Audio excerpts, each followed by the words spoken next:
Hello student. पिछले video में हमने BA first year geography student के फर्स्ट पेपर के सिलेबस के बारे में डिस्कस किया था। इस वीडियो में हम पेपर सेकंड जो आपका ह्यूमन ज्योग्राफी है उसके पाठ्यक्रम के बारे में विस्तार से चर्चा करेंगे। जैसा कि आपको मैं पहले ही बता चुका हूँ कि भूगोल विषय की दो प्रमुख शाखाएँ भौतिक भूगोल और मानव भूगोल है। तो भौतिक भूगोल के अंतर्गत हमने पेपर फर्स्ट के रूप में उसका सिलेबस पर विस्तार से चर्चा की थी।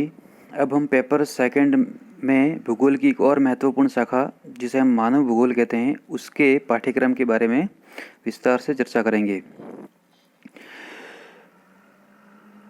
जैसा कि आपको पता ही है कि भौतिक भूगोल और मानव भूगोल में मूलभूत अंतर यही है कि भौतिक भूगोल में भौतिक पर्यावरण से संबंधित घटकों का अध्ययन किया जाता है, वही मानव भूगोल में उसी भौतिक पर्यावरण में संपन्न होने वाले मनुष्य के द्वारा संपादित विभिन्न आर्थिक क्रियाकलापों का विस्तार से अध्ययन करते हैं। तो हम मानव भूगोल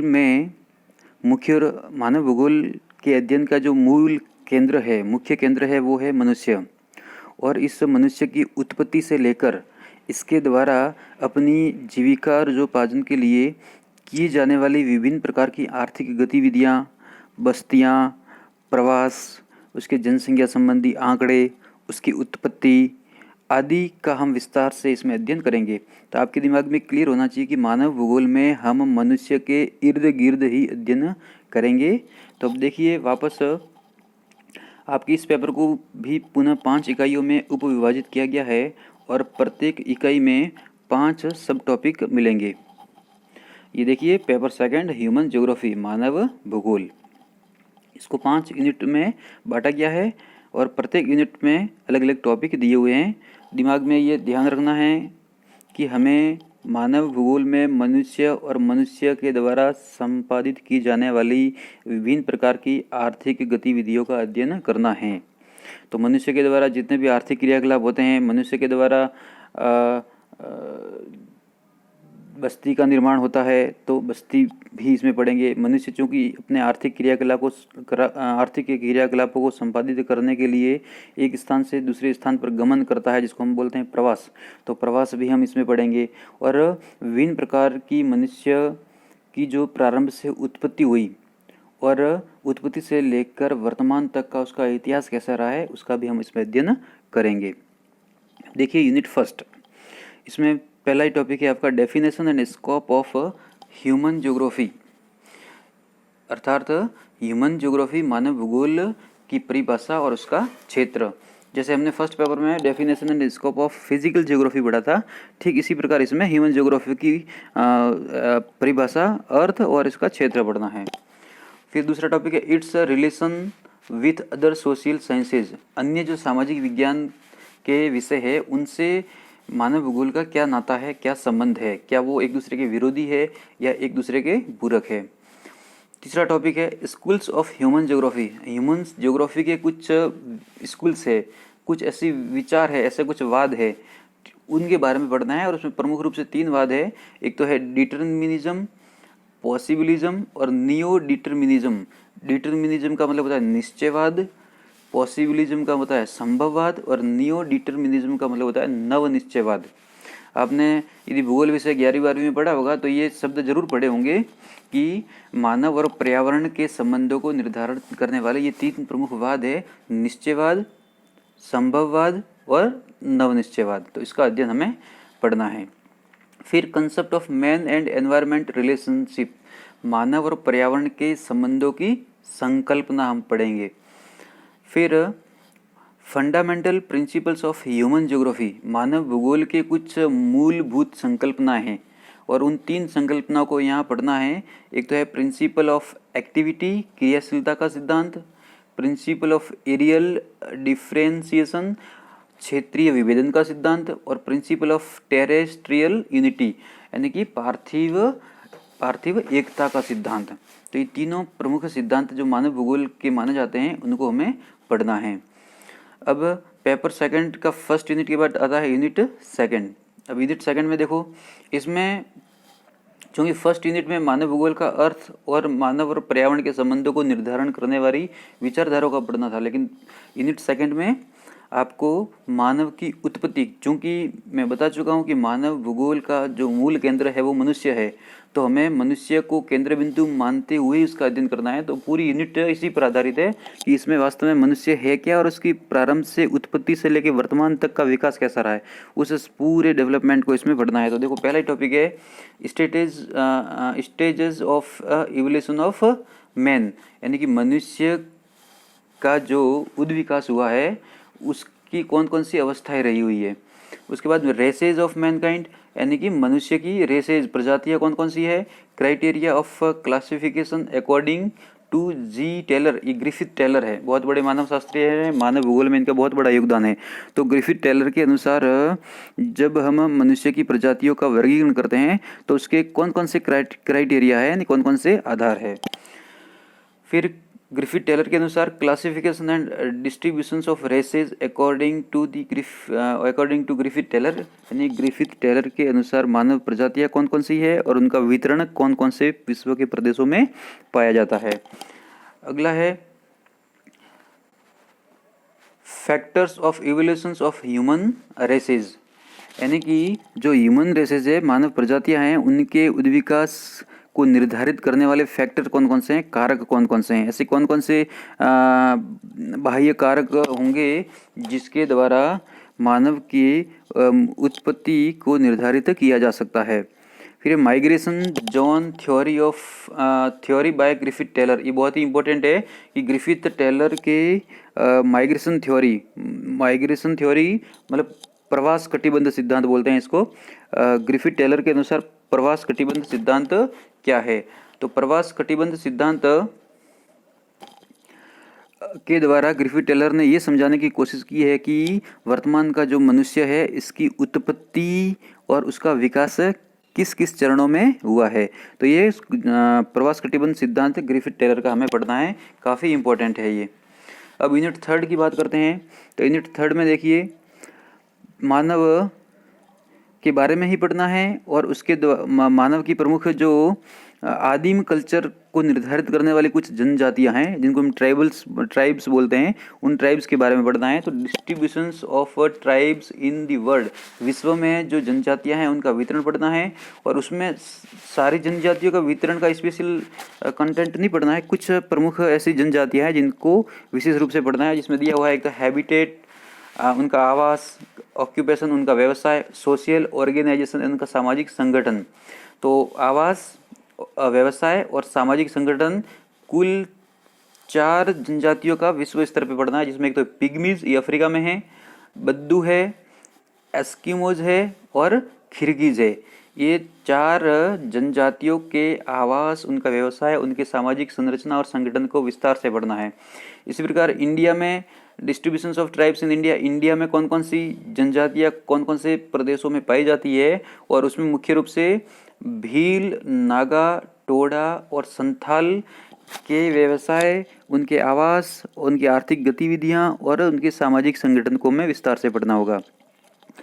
अंत में टॉपिक है थर्ड यूनिट का early economic activity of Mankind, जो मनुष्य है उसकी जो अर्लीस्ट इकोनॉमिक एक्टिविटी कौन सी थी, आर्थिक गतिविधियां कौन कौन सी थी। प्रारंभ में जब से मनुष्य की उत्पत्ति हुई, सर्वप्रथम उसने अपने पेट को भरने के लिए, अपनी जीविका को चलाने के लिए कौन कौन से आर्थिक क्रियाकलापों को प्रारंभ किया। तो वो सारे के सारे जो प्राथमिक क्षेत्रक है मनुष्य के द्वारा संपादित की जाने वाली आर्थिक गतिविधियों को अध्ययन की सुविधा के लिए प्रमुखतः 2-3 प्रकारों में बांटा हुआ है। प्राथमिक क्रियाकलाप, द्वितीयक क्रियाकलाप, तृतीयक आर्थिक क्रियाकलाप। इकोनॉमिक्स यदि किसी की होगी तो आप पढ़ेंगे ये अर्थव्यवस्था के 3 प्रमुख क्षेत्रक। तो मनुष्य ने जो सर्वप्रथम अपनी उत्पत्ति के समय जो जो काम धंधे किए वो सारे के सारे प्राथमिक क्रियाकलाप में आएंगे, जिसमें देखिए फूड गैदरिंग यानी खाद्य संग्रहण, मनुष्य अपने आदिम अवस्था में जंगलों में घूम घूम कर भोजन का इकट्ठा करता था। हंटिंग, शिकार, फिशिंग एंड शिफ्टिंग कल्टीवेशन, मत्स्य पालन, और शिफ्टिंग कल्टीवेशन यानी झूमिंग कृषि बोलते हैं हिंदी में। या स्लेश एंड बर्न एग्रीकल्चर भी बोलते हैं, अर्थात खेत बदल बदल कर की जाने वाली कृषि, उसको बोलते हैं शिफ्टिंग कल्टीवेशन, स्थानांतरित कृषि या झूमिंग कृषि। इसके बारे में पढ़ना है। यूनिट 4 की बात करें तो देखिए यूनिट 4 में पॉपुलेशन के बारे में पढ़ना है। डिस्ट्रीब्यूशंस ऑफ पॉपुलेशन, जनसंख्या का वितरण, ये विश्व के परिप्रेक्ष्य में पढ़ना है, जनसंख्या का वितरण। वर्ल्ड डिस्ट्रीब्यूशंस पैटर्न, यानी विश्व का जो जनसंख्या का वितरण का प्रारूप क्या है, और उसमें फिजिकल, भौतिक, इकोनॉमिक यानी आर्थिक, सोशल फैक्टर यानी कि भौतिक, आर्थिक और सामाजिक कारक कौन कौन से हैं जो क्षेत्र विशेष की या क्षेत्रीय जनसंख्या के क्षेत्रीय वितरण को प्रभावित करते हैं। सरल शब्दों में यूँ कहें तो कि जनसंख्या के क्षेत्रीय वितरण को प्रभावित करने वाले भौतिक, आर्थिक और सामाजिक कारक कौन कौन से हैं। फिर कंसेप्ट ऑफ ओवर पॉपुलेशन, अब इसमें पॉपुलेशन के बारे में पढ़ना है। तो एक तो ओवर पॉपुलेशन क्या होती है, यानी जनाधिक्य या अधिक जनसंख्या, अंडर पॉपुलेशन न्यूनतम जनसंख्या, और ऑप्टिमम पॉपुलेशन यानी अनुकूलतम जनसंख्या की संकल्पना क्या होती है, जीरो पॉपुलेशन ग्रोथ क्या है और कौन कौन से कंट्रीज में ये वर्तमान में है। तो ये कॉन्सेप्ट ऑफ पॉपुलेशन हमें पढ़ने हैं कि वास्तव में over population, under population, optimum population और जीरो पॉपुलेशन क्या होता है। फिर डेमोग्राफिक ट्रांजैक्शन थ्योरी पढ़नी है। ये आपने पढ़ा होगा छोटे क्लासों में, जनसंख्या संक्रमण सिद्धांत बोलते हैं। थॉमसन और न्यूटिस्टन का फेमस है कि वास्तव में प्रारंभ से वर्तमान तक मनुष्य के द्वारा जो जनसंख्या की वृद्धि है, उस वृद्धि को अलग अलग हम अवस्थाओं में बांटें तो एक हमारे सामने एक थ्योरी आती है, उसको बोलते हैं जनसंख्या संक्रमण सिद्धांत। फिर है माइग्रेशन पढ़ना है हमें, प्रवास। प्रवास कैसा, इंटरनल एंड इंटरनेशनल, यानी राष्ट्रीय और अंतर्राष्ट्रीय प्रवास पढ़ना है। जनरल लॉज ऑफ माइग्रेशन, यानी प्रवास के जो सामान्य कानून हैं, सामान्य नियम है, वो कौन कौन से हैं अंतर्राष्ट्रीय स्तर पर। यूनिट 4 का लास्ट टॉपिक है concept of human development and populations problem and policy of India. जो मानव के विकास की संकल्पना क्या है और जनसंख्या की क्या क्या समस्या होती है, और जो भारत सरकार की जनसंख्या संबंधी नीति कौन कौन सी है, पॉलिसी ऑफ इंडिया। यूनिट 5 की बात करें तो इसमें पढ़ना है हमको सेटलमेंट। चूँकि मनुष्य आर्थिक क्रियाकलाप करने के साथ साथ उसके लिए एक स्थायी आवास की भी ज़रूरत होती है, और वो अपने लिए घर बनाता है, और उन विभिन्न प्रकार के घरों का समूह ही एक बस्ती कहलाती है। बस्ती यानी सेटलमेंट। तो बस्ती पढ़नी है। बस्तियों में क्या पढ़ना है, origins and type of settlement, बस्तियों की उत्पत्ति और उसके प्रकारों का वर्गीकरण, या उसके प्रकार कौन कौन से होते हैं। फिर मुख्य रूप से ध्यान होगा कि बस्तियां दो प्रकार की होती है, एक तो शहरी और एक ग्रामीण। तो देखिए आ गया ना ये रूरल सेटलमेंट, यानी कि ग्रामीण बस्ती, पैटर्न ऑफ रूरल सेटलमेंट, ग्रामीण बस्तियों के प्रारूप क्या क्या रहेंगे, हाउसेज टाइप, घरों के प्रकार, फिर बिल्डिंग मटेरियल्स क्या रहता है उसमें, और rural settlement in India, Bharat में ग्रामीण बस्तियों की क्या व्यवस्था है, क्या रूपरेखा है, ये पढ़ना है। फिर अगला अर्बन सेटलमेंट यानी नगरीय बस्तियाँ, ओरिजिन ऑफ टाउन्स, नगरों की उत्पत्ति कैसे हुई, उनका पैटर्न ऑफ सिटीज, जो शहरों का प्रारूप है वो कैसा रहता है। फंक्शनल क्लासिफिकेशन ऑफ सिटीज़, जो नगर है या शहर है, नगरों का प्रकार्यात्मक वर्गीकरण, फंक्शनल यानी उनके कार्यों के आधार पर उनका वर्गीकरण कैसा होगा, तो नगरों का प्रकार्यात्मक वर्गीकरण है। जोनिंग ऑफ सिटीज़, नगर के जो जोन होते हैं, क्षेत्र होते हैं, और इसमें एक बहुत बड़े विद्वान है क्रिस्टोलर थ्योरी। हाँ, क्रिस्टोलर का जो केंद्रीय अवस्थिति का सिद्धांत है वो आपको इसमें पढ़ना है, जोनिंग ऑफ सिटीज। फिर है अर्बेनाइजेशंस यानी नगरीकरण एंड प्रॉब्लम्स, और कौन कौन सी नगरों में समस्या होगी, और उन समस्याओं से, जिसमें स्लम्स है, जिसको कच्ची बस्ती या झुग्गी झोपड़ी बोलते हैं, तो स्लम्स पढ़ना है। टाउन प्लानिंग पढ़नी है, यानी नगर आयोजन या नगर नियोजन, और कंसेप्ट एंड प्रिंसिपल, उसकी संकल्पना, नगर नियोजन की संकल्पना और उसके मूलभूत सिद्धांत कौन कौन से होते हैं। तो आपने देखा कि जो हमारा मानव भूगोल है उसमें कुल 5 यूनिटों में जितने भी टॉपिक है वो कहीं ना कहीं मनुष्य को केंद्र बिंदु मानते हुए निर्धारित किए गए हैं। तो मानव भूगोल में मुख्य तौर पे हमें मनुष्य को केंद्र मानकर उसके द्वारा जितनी भी गतिविधियां होती है उनको पढ़ना होता है। तो हमने देखा सबसे पहले यूनिट में उसकी मानव भूगोल की हमने परिभाषा, उसका क्षेत्र देखा, अन्य विषय से संबंध देखा, और उसके बाद सेकंड यूनिट में हमने देखा कि वास्तव में मानव की उत्पत्ति कैसे हुई, उसकी कौन कौन सी संकल्पना है, कौन कौन से सिद्धांत है, कौन कौन से कारक है।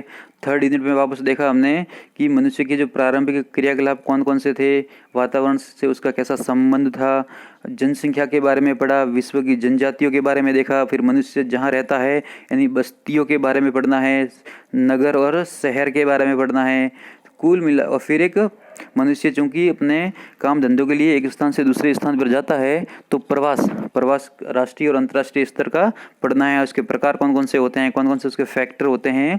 तो इस प्रकार से आप यदि आप माइंडसेट आपका कर लेंगे कि वास्तव में मुझे भौतिक भूगोल में ये चीज़ पढ़नी है और मानव भूगोल में ये पढ़नी है, तो आपके लिए ये विषय बहुत ही सरल और सहज होगा और पढ़ने में काफ़ी रुचि होगी, इसमें रुचि जगेगी और ये आसान होगा। अगले वीडियो में हम वापस अब फर्स्ट पेपर चूंकि आपका भौतिक भूगोल है, उस भौतिक भूगोल के एक नए टॉपिक के साथ वापस मिलते हैं। धन्यवाद।